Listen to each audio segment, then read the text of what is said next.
l'image des trois archanges, Saint Michel, Saint Gabriel et Saint Raphaël. Une bonne petite description. Saint Michel en hébreu, c'est qui est comme Dieu. Il est le chef des armées divines qui font la guerre aux démons. Face à Satan, l'ange révolté Saint Michel rappelle par son nom que tout ce qui existe n'est que créature et qu'aucune n'est comme Dieu. Il est vénéré comme le plus puissant défenseur contre le démon. Saint Gabriel, force de Dieu en hébreu, est l'ange de la bonne nouvelle. Il est envoyé au prophète Daniel comme messager des révélations divines et au prêtre Zacharie pour lui annoncer la prochaine naissance d'un fils, Jean-Baptiste, le précurseur du Seigneur.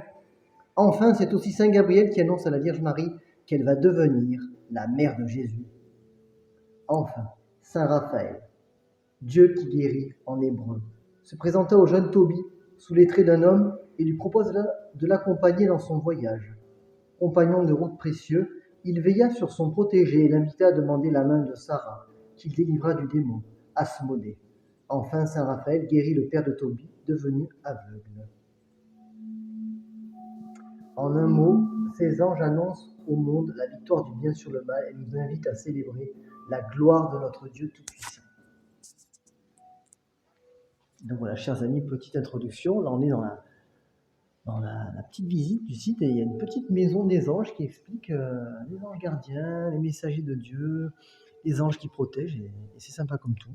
Et puis juste en dessous, il y a la chapelle Saint-Gabriel qu'on va visiter. À de suite.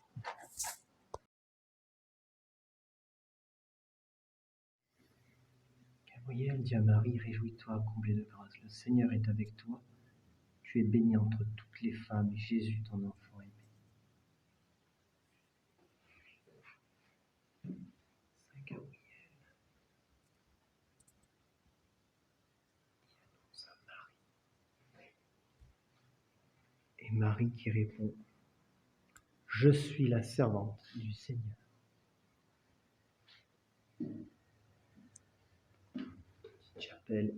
Petite chapelle dédiée à Saint Gabriel Archange.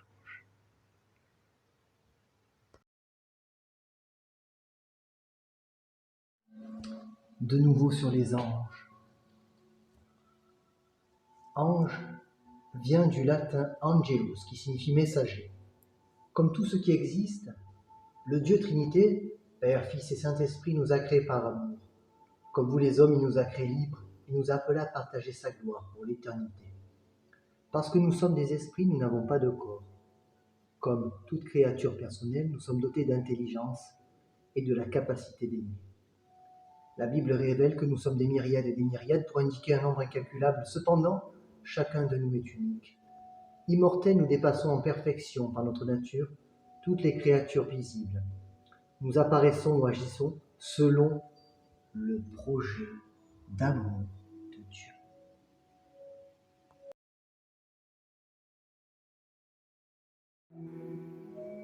Nous sommes les messagers de Dieu. L'ange Gabriel fut envoyé par Dieu dans une ville de Galilée du nom de Nazareth à une vierge. Et le nom de la vierge était Marie. Il entra et lui dit, « Je te salue comblée de grâce, le Seigneur est avec toi. » Évangile selon saint Luc, chapitre 1, versets 26 à 28.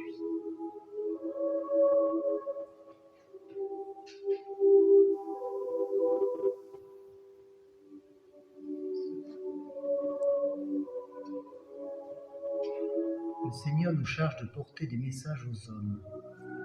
C'est à cause de ce rôle d'ambassadeur que la Bible nous donne le plus souvent le nom de messager. Ainsi, l'un de nous a envoyé Gédéon libérer Israël.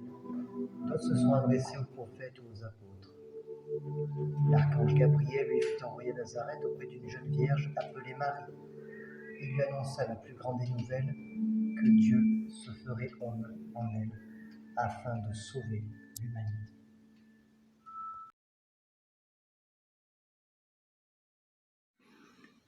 Nous vous guidons et vous accompagnons. Le malheur ne pourra te toucher, ni le danger approcher de ta demeure. Le Seigneur donne mission à ses anges de te garder sur tous tes chemins. Ils te porteront sur leurs mains pour que ton pied ne heurte les pierres. Psaume 91, versets 10 à 12.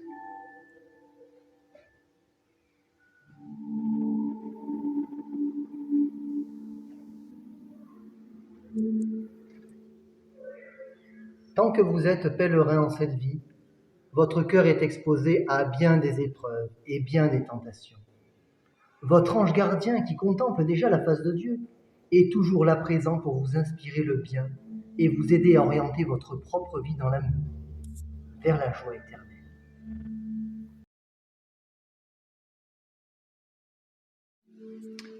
Nous chantons la gloire de Dieu.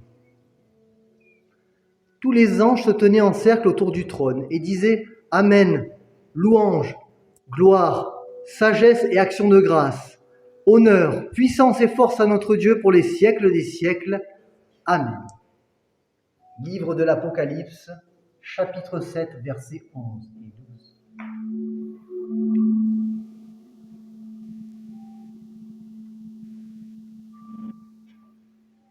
Ayant librement accueilli le dessein d'amour de Dieu, nous partageons désormais sa joie. Nous l'adorons et chantons sa gloire pour l'éternité. Parmi nous, les chérubins soutiennent son trône, et les séraphins, les brûlants, chantent ses louanges. Avant qu'il n'entre dans la gloire éternelle, nous avons entouré la vie terrestre de Jésus, le Fils de Dieu fait homme, depuis sa naissance jusqu'aux tentations au désert et à son agonie au jardin des Oliviers. Quand il est ressuscité, c'est l'un de nous qui a annoncé aux saintes femmes la bonne nouvelle. Lorsqu'il reviendra dans la gloire pour juger les vivants et les morts, nous l'escorterons pour rassembler les élus et séparer les bons